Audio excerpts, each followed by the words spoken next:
Hello, listeners. Welcome to MHT Conversation. मेरा नाम राजिका है and I am going to be your host for this very special episode on what is love. As you all know, हम लोग MHT पे psychology of love and psychology of relationships के बारे में बात कर रहे हैं for this Valentine Day in 2021 and हमें बताने के लिए कि what is love, what is the psychology of love, ये होता क्या है. We have somebody who is a very special guest at MHT. So we have Ms. Vishwa Modi who has come in again to talk to us and tell us about, this whole concept of love and this whole, let's say, mystic thing called love. So सबसे पहले Vishwa, thank you so much for coming. Thank you for joining in again to MHT. Happy to come back. I really think, every time I come, it's so much fun. And I'm really looking forward to the conversation today. Me too. And I think all our listeners are also looking, they'd be very excited because love को ऐसे, ऐसे mystified कर दिया गया है and हमारी बॉलीवुड में अगर आप love देखो and songs में अगर आप love को देखो तो एक बिल्कुल happy go lucky टाइप की चीज दिखती है, एक बहुत ही अलग different feeling होती है, आप over the moon Yeah. होते हो. So exactly Vishwa, what is love? तो अगर हम बात करें what is love, what is the origin of love, ये होता क्या है? So it's so interesting. Like if I today I ask you, ki, what is love for you and what is love for me, it's going to be so different. Right. And over years and over centuries, I think it's been changing. The definition of love is changing. What probably, Shakespeare wrote about and what we believe in now are so different and such different things. Um, and the history, it's so fascinating, like it dates years almost, Yeah. and it still seems so fresh. Right? Earlier, like love was more in relation to, religion, to God, to culture, Mm. and then moving on to probably partners. And today, love has so many meanings. Right? It could be family, it could be friends, it could be siblings, Right. and most importantly, us.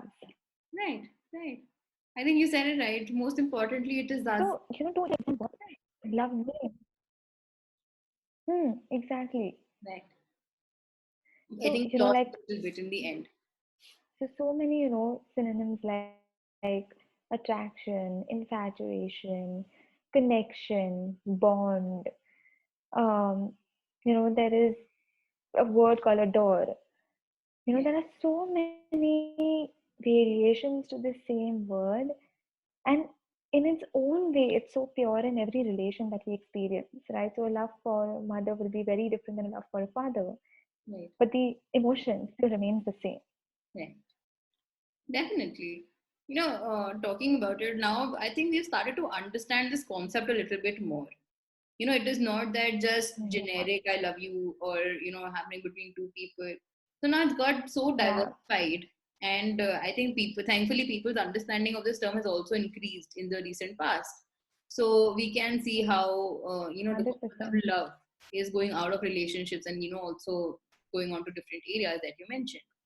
So, can you tell us a little bit about the biology of love? Because kya hota hai? What happens in the brain? What happens in the body? What is the biology side of this concept called love? Yeah, this conversation is so interesting because people don't really understand that there is also a biological aspect to this one emotion. And how many times have we heard people say, "My heart is broken," Yeah, or "Love heals yeah, things for me," or "I get butterflies in my stomach." And this clearly indicates that it does have a biological factor and a biological dimension hmm, to this. So every time when I have to meet a person I love, there'll be that excitement, joy, um, the feel to be the need to be authentic with them, and which releases these feel good chemicals like the dopamine, or it's the oxytocin, which also releases when we hug someone, when someone touches us. um, it just makes us feel wanted, accepted, which automatically, triggers these feel good memories in our brain, hmm, especially ones related to our childhood, ones, where we feel that we were wanted, we were loved. hmm. Um, Like just when you hug someone, that release of endorphins and vasopressin, just releasing from your body, indicating that there is so much benevolence in this one relationship. There is so much purity. Yeah. Um, and that's exactly the feel good memories coming up all the time. Hmm. I think you rightly said, people do say these things that, having butterflies or your heart skipping a beat and things like that. But it's also very Yeah. important to understand, these hormones which can really make or break that one emotion that is there. So, we spoke a little bit about the biological aspect, but what about the psychological aspect? Of course, so I think both of these things go hand in hand. So, what would you say about the psychology of love? There are so many elements that make psychology of love, and they all come together, starting with something very important like trust and respect. Mm, How there are moments when people have been through experiences of infidelity, mm, and automatically triggers a range of biological mechanisms like difficulty sleep, appetite. So as you rightly said, it's such a strong connect between the two. Moving on to communication, we talk about how open and honest communication and conversation in a relationship is always fruitful in giving wings to the mm, relationship. You know, holding space uh, for the partners to express how they are feeling yeah, then becomes a primary thing because we consider this bond as something so genuine, a first hand bond which we have where we feel safe, where we feel validated and supported. yeah, So it releases, it helps us experience those emotions on the happiness spectrum like peace, calm, excitement, courage, and most importantly, love in its natural form when you can be true to these elements, mm, of intimacy, of commitment, of understanding, um, and more so even compassion. yeah, A big, big factor in any given relationship.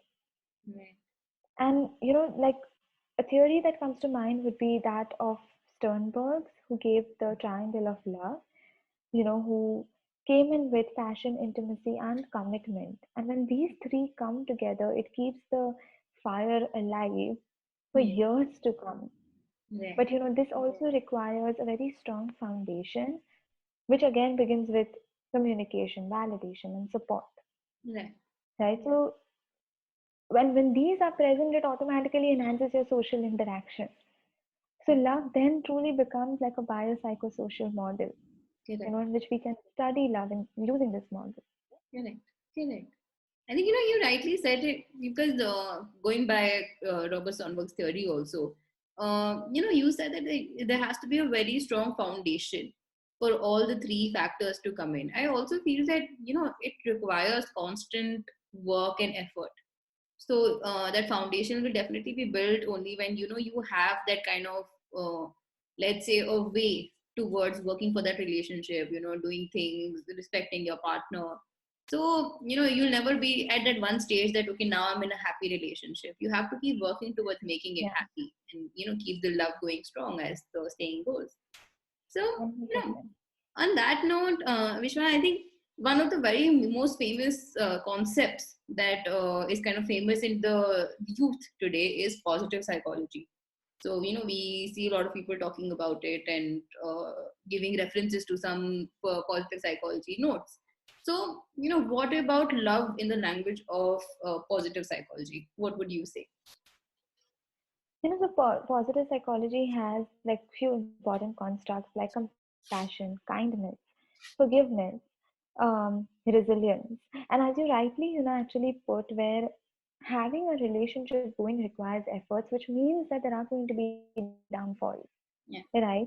And that's where the element of resilience comes in. That how do you use the essential elements of the relationship to create a thriving relationship, to bounce back from those setbacks versus just giving up, Yeah. on someone who you've been so closely connected to. And that can be a range of, people, not just the partner, but also your friends, also your family. Right. There have been times when we have compassion towards them, kindness, where we let go of that judgment, Yeah. which positive psychology really states is more about acceptance versus judgment. It Right. also helps enhance a lot of, confidence, esteem, um, making you feel wanted, needed. And when you start feeling heard, when you start feeling like, okay, I'm being listened to, these elements start to set in so beautifully. And there are times when people do make mistakes. I mean, we as humans are not going to be perfect, but that's where again, when you view it from a lens of positive psychology, where compassion sets in, where forgiveness sets in, I think it goes back to the foundation, which is communication, Yeah.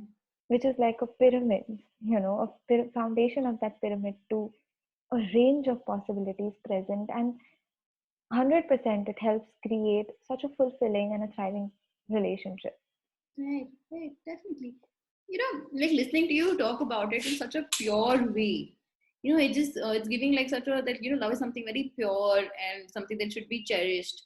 But we live in this century where not everything is pure, right? And not everything is as good as it should be.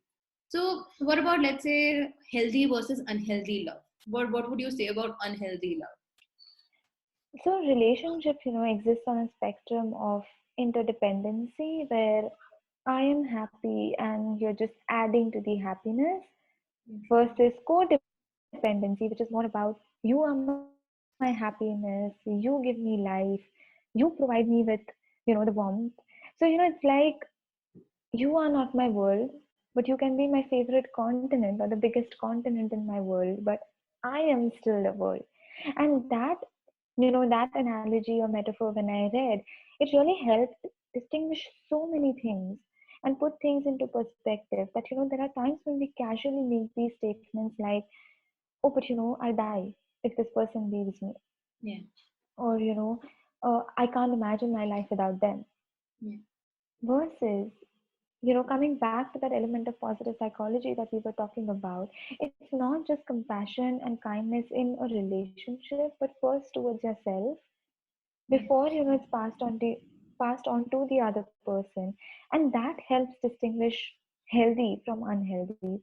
yeah, The second thing is the golden glow effect, where if I am in love with someone, everything about them is so rosy and nice and beautiful.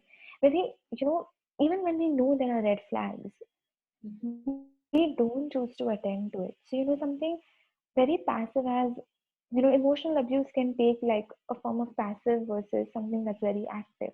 yeah, So name calling, cutting you off in the middle of a conversation, making you feel like you're not worthy, yeah, making you feel like you're not doing enough.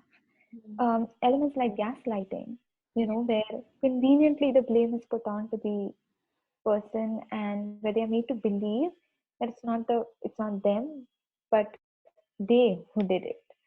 Um, and manipulation, again, like, not being open or vocal about their emotions, not expressing it, despite, having repeated conversations. Uh, at times, people also choose to take fights or arguments as a part of the relationship, and they say, यार हर एक relationship में ऐसा होता है. mm, But that's not true. right, A relationship that is based on that triangle of passion, intimacy, and commitment, and fueled by these elements of holding space, validation, support, will never put you in a spot where you have to choose either or. right. And these characters are so distinguishing in a healthy and an unhealthy relationship. Mhm. I think being in love, when you are in that phase of in love, and as you said, everything is nice and rosy that time. It is very difficult to actually pinpoint. Coming from a person, from a perspective, to pinpoint on those red flags, or to pinpoint on, okay, no, this is not something that I'm okay with, or this is my hard limit, things like that. So that's why I always tell sometimes my clients, like when we're joking and when we're trying to have a light moment, I always tell them that you should always listen to your best friend. Your best friend will always know where the things are going wrong, and we choose to not listen to our best friends at that time, and in the end then we go back to her or him and be like, oh no, you had said it right and I didn't listen to it. So I always tell them that, you should keep an open mind. Yeah. Yes, you're in love. Yes, it's all nice. Yes, your partner is the best, partner you've ever had, and everything is good. But it's always good to be a little, like a little skeptical about it. Keep an outlook. Keep talking to people. Don't try to isolate Mm. yourself. So these are some things which kind of help you, let's say, deal with the concept of unhealthy Yeah. love. So, Vishwa, with 100%. this, we're almost like coming to the end of this conversation. And I think I know a little bit more about love now. So, are there any closing thoughts, any final comments you would like to tell our listeners? Just one thing, like we've all heard saying that, oh, I've fallen in love, but once, let's try rising in love by putting ourselves first in any given relationship, because any relationship starts with us first. If we feel secure, if we feel untangled, um, the relationship is going to be smoother. Right. Right. Yeah. That's a very good advice. So, on that note, listeners, why don't we all pledge to rise in love and, just keep ourselves in the first place for some time. Give yourselves a priority and start loving yourselves. So, once we start loving ourselves, we might be able to build happy, healthy relationships all around us. So, on that note, this was us from Mental Health Today team and Vishwa talking to you about what is love for the Psychology of Relationship series for the Valentine's Day of 2021. So, thank you so much, Vishwa. Thank you for joining us. It was great talking to you. Likewise, and I hope to come back soon. We hope to have you back soon. On that note, listeners, please do go check out the series. It is happening on the website. You can see it on the homepage. We have multiple conversations, multiple blogs, multiple podcasts, and a wide range of products that are just there to talk to you about love, what it is, the bad parts, the good parts, and how to cultivate a little bit of self love this Valentine's Day in 2021. So Okay. until then, thank you so much for tuning in.